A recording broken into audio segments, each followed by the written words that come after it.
Hi നമസ്കാരം, ഞാൻ Rakesh M G ടിപ്സിലേക്ക് എല്ലാവർക്കും സ്വാഗതം. എല്ലാവരും സുഖമായിട്ടിരിക്കുന്നു വിശ്വസിക്കുന്നു. ഇന്ന് ഞാൻ കാണിക്കാൻ വന്നിരിക്കുന്ന ഒരു കാര്യം നിങ്ങൾ നേരിട്ട് കണ്ട് തന്നെ മനസ്സിലാക്കുക. കാരണം കാണുമ്പോൾ നിങ്ങൾക്ക് കറക്റ്റ് മനസ്സിലാവും. ഇപ്പം ഞാനിപ്പോൾ ഒരു വാഹനത്തിലാണ് ഇരിക്കുന്നത്.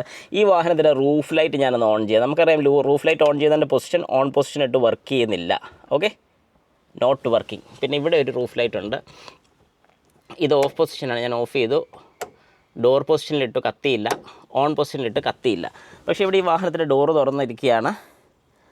ആസ് ഇറ്റ് ഈസ് വേറെ ഒന്നും ചെയ്തിട്ടില്ല. അപ്പം പിന്നെ വരാൻ ചാൻസ് എന്നാ, ബാറ്ററി ഡിസ്കണക്റ്റ് ചെയ്തിട്ടുണ്ടായിരിക്കും. ആസ് യൂഷ്വൽ നമുക്കെല്ലാം മനസ്സിലാക്കാം. പക്ഷേ ശരിക്കും ഞാനിവിടെ ബാറ്ററി ഡിസ്കണക്റ്റ് ചെയ്തിട്ടില്ല. അപ്പോൾ ബാറ്ററി ഡിസ്കണക്റ്റ് ചെയ്തിട്ടില്ലെങ്കിൽ പോലും എന്തുകൊണ്ടാണ് ഈ പറഞ്ഞ പോലെ ഈ ഒരു ലൈറ്റ് വർക്ക് ചെയ്യാത്തത്? നമുക്കിപ്പോൾ ഒന്ന് ജസ്റ്റ് ഈ നമ്മുടെ ഹുഡും കൂടെ ഒന്ന് തുറന്ന് നോക്കിയേക്കാം. നിങ്ങൾക്ക് ആ ഒരു സംശയം കൂടി ഞാൻ തീർത്തരാം. ഹുഡൊന്ന് ഓപ്പൺ ചെയ്തു. ബാറ്ററി ഡിസ്കണക്ട് ചെയ്തിട്ടുണ്ടോ എന്ന് നമുക്ക് നോക്കിയേക്കാം. ഞാൻ ഈ വീഡിയോ കട്ട് ചെയ്യാതെ എടുക്കുന്നതിൻ്റെ കാര്യം നിങ്ങൾക്കൊന്ന് കൺഫേം ആക്കാൻ വേണ്ടിയിട്ടാണ്. യെസ്, ബാറ്ററി അതുപോലെ തന്നെ ഒരു ഇതും ചെയ്തിട്ടില്ല. ഓക്കെ, അപ്പോൾ നിങ്ങൾക്ക് ആ ഒരു കാര്യത്തിലും സംശയം തീർന്നു. ഇനി എന്തുകൊണ്ടാണ് റൂഫ് ലൈറ്റ് കത്താത്തത്? വേണ്ടേ, റൂഫ് ലൈറ്റ് ഇല്ല, മീറ്ററിലും വേറെ ലൈറ്റൊന്നും കാണിക്കുന്നില്ല. സാധാരണ ഡോറൊക്കെ ഓപ്പൺ ചെയ്തിട്ട് കഴിഞ്ഞാൽ നമുക്കിവിടെ ലൈറ്റ് കാണിക്കേണ്ടതാണ്. എന്തുകൊണ്ട് കാണിക്കുന്നില്ല? എത്ര പേർക്ക് കാര്യം മനസ്സിലായി? ഓക്കെ, ഇനിയിപ്പോൾ ഞാൻ ഏതായാലും ഈ വാഹനത്തിൻ്റെ സ്വിച്ച് ഒന്ന് ഓൺ ചെയ്യാൻ വേണ്ടി പോകണം. Okay, ready? പിന്നെ അതൊന്നും കാണിക്കുന്നില്ല, റൂഫ് ലൈറ്റില്ല, ഒന്നുമില്ല. യെസ്, ഇപ്പോൾ അത് ACC ഓൺ ആയിട്ടുണ്ട്. ഇനി റൂഫ് ലൈറ്റ് കത്തി, ഈ ലൈറ്റും കത്തി. കണ്ടോ? അപ്പോൾ ശരിക്കും എന്താണ് അവിടെ സംഭവിച്ചത്? ഇനി ഐഡിയ ഉണ്ടെങ്കിൽ ഒന്ന് ജസ്റ്റ് കമൻറ്റോട്ട് ഇട്ടോ. എന്തായിരിക്കും നിങ്ങൾക്ക് ഐഡിയ ഉണ്ട്? ഞാൻ പറഞ്ഞുതരാം, പറയാതിരിക്കത്തില്ല. ഇപ്പോൾ പറഞ്ഞുതരാൻ വേണ്ടി പോകണം. ആ ഒരു ടൈം കൊണ്ട് ആർക്കെങ്കിലും പെട്ടെന്ന് കിട്ടുകയാണെങ്കിൽ പറഞ്ഞോളൂ. ഓക്കെ, ഇപ്പോൾ ശരിക്കും ബീപ്പ് സൗണ്ടും കേൾക്കാം. അതായത് നമ്മുടെ ACC ഓണാണ്, അത് ഓഫ് ചെയ്തു. ഓക്കെ, ഇപ്പം കംപ്ലീറ്റ് ഓഫായി. ഇനി ഞാൻ ഈ ലൈറ്റ് ഓൺ ചെയ്ത് ഓണായി, ഡോറിട്ട് ഓണാക്കി. ഓക്കെ, എന്ത് മനസ്സിലായി നമുക്കിതിൽ നിന്ന്? ഓക്കെ, ഇതിനകത്ത് ശരിക്കും എന്താ സംഭവിച്ചിരിക്കുന്നത് പറഞ്ഞാൽ, കുറച്ചേറെ നേരം നമ്മൾ ഡ്രൈവർ സൈഡിലെ ഡോർ അല്ലെങ്കിൽ ഏതെങ്കിലും ഡോർസ് നമ്മൾ ഓപ്പൺ ആക്കി ഇട്ട് കഴിഞ്ഞാൽ ഇതിലോട്ടുള്ള സിഗ്നൽ എല്ലാം കൊടുക്കുന്നത് നമ്മുടെ ECM തന്നെയാണ്. അപ്പോൾ ECM മനസ്സിലാക്കുന്ന ഒരു കാര്യം എന്താണ്, എവിടെയോ നമ്മൾ ഡോർ ഓപ്പൺ ചെയ്തിട്ടിട്ട് പോയിട്ടുണ്ട്.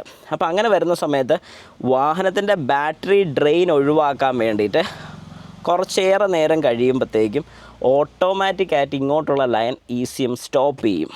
അങ്ങനെ സ്റ്റോപ്പ് ചെയ്തതിൻ്റെ ഫലമായിട്ടാണ് നമ്മളിവിടെ റൂഫ് ലൈറ്റോ മീറ്ററിലെ ലൈറ്റോ ഒന്നും തന്നെ കാണിക്കാത്ത. അപ്പോൾ ഇവിടെ ശരിക്കും എന്താണ് സംഭവിക്കുന്നത്? നമ്മുടെ വാഹനം നമ്മുടെ ബാറ്ററീനെ സേവ് ചെയ്യിക്കാൻ വേണ്ടിയിട്ടാണ് ഈ പറഞ്ഞൊരു ഫംഗ്ഷൻ ചെയ്യുന്നത്. ഇത് നോർമലാണ്. കാരണം എന്താണെന്ന് പറഞ്ഞാൽ വാഹനം ഓഫ് ആയിരിക്കുന്ന കണ്ടീഷനിലാണ് ഇത് സംഭവിച്ചിരിക്കുന്നത്. പക്ഷേ അതേ സ്ഥാനത്ത് ഇഗ്നീഷൻ കീ ഓൺ ആയിരുന്നെങ്കിൽ ഒരു കാരണവശാലും ഈ ലൈറ്റ് ഓഫ് ആവത്തില്ല, അത് കണ്ടിന്യൂസ് ആയിട്ട് വർക്ക് ചെയ്തുകൊണ്ടേ ഇരിക്കുന്നതിന് അങ്ങനെ ബാറ്ററി ഡ്രെയിൻ ആയി പോകും. അപ്പം നമ്മൾ മനസ്സിലാക്കേണ്ട ഒരു കാര്യം, അറിയാതെയാണെങ്കിൽ പോലും നമ്മൾ വാഹനത്തിൽ കീ ഓഫ് ചെയ്ത് ഇറങ്ങി പോകുന്ന സമയത്ത് ഈ റൂഫ് ലൈറ്റൊക്കെ ഓൺ ആണെങ്കിൽ പേടിക്കേണ്ട, ഓട്ടോമാറ്റിക്കായിട്ട് നമ്മുടെ വാഹനത്തിൻ്റെ ECM അത് കട്ട് ഓഫ് ചെയ്യും. ECM കട്ട് ഓഫ് ചെയ്യുന്ന വേറൊരു കാര്യത്തിനെക്കുറിച്ച് ഞാൻ വീഡിയോ ചെയ്തിട്ടുണ്ടായിരുന്നു, നമ്മുടെ വാഹനത്തിൻ്റെ ഫ്യൂവൽ പമ്പിനെക്കുറിച്ച്. അതായത് നമ്മുടെ വാഹനത്തിൻ്റെ ഫ്യൂവൽ പമ്പിൽ നമ്മൾ ശ്രദ്ധിക്കേണ്ട ഒരു കാര്യം, പെട്രോൾ ഇല്ലാതെ വാഹനം ഓടിക്കഴിയുമ്പോൾ, അതായത് തീരെ കുറഞ്ഞ് പെട്രോൾ ഉള്ള സമയത്ത് നമ്മൾ വാഹനം ഓടിച്ച് പെട്രോൾ തീർന്നു എന്ന് സങ്കല്പിക്കുക. അതിനുശേഷം നമ്മൾ വാഹനം ഒരു 3-4 തവണ സ്റ്റാർട്ടാക്കാൻ വേണ്ടി ജസ്റ്റ് ക്രാങ്ക് ചെയ്തുകൊണ്ടേ ഇരുന്നു. അതായത് നമ്മൾ താക്കോൽ തിരിച്ച് കിച്ച് കിച്ച് കിച്ച് എന്ന് പറഞ്ഞ് അടിച്ചുകൊണ്ടിരിക്കുമല്ലോ.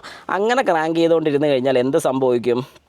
ഇങ്ങനെ ക്രാങ്ക് ചെയ്യുമ്പോഴത്തേക്കും നമ്മുടെ വാഹനത്തിൻ്റെ ECMന് മനസ്സിലാവും പെട്രോൾ ഇല്ല. ഇനി കൂടുതലിട്ട് കളിച്ച് കഴിഞ്ഞാൽ പമ്പ് കംപ്ലൈൻ്റ് ആവും, പമ്പിലോട്ടുള്ള ലൈൻ അവരങ്ങ് കട്ട് ചെയ്യും. അതായത് അങ്ങോട്ട് സിഗ്നൽ കൊടുക്കത്തില്ല.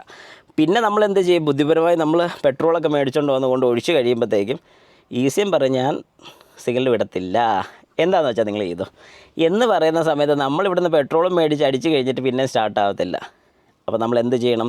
ജസ്റ്റ് നെഗറ്റീവ് ഒന്ന് ഡിസ്കണക്ട് ചെയ്തൊരു 10 മിനിറ്റ് ഇട്ടതിന് ശേഷം പിന്നെയും കണക്ട് ചെയ്ത് കഴിഞ്ഞാൽ ഈ ഒരു പ്രോബ്ലം മാറുന്നതായിരിക്കും. അപ്പോൾ ഈ ഒരു ഐഡിയയും കൂടെ നിങ്ങളുടെ മനസ്സിൽ എപ്പോഴും ഉണ്ടായിരിക്കണം. എന്തെങ്കിലും സംശയമോ കാര്യങ്ങളൊക്കെ ഉണ്ടെങ്കിൽ ജസ്റ്റ് കമൻറ്റ് ബോക്സിൽ ഒന്ന് കമൻറ്റ് ഇട്ടേക്കുക.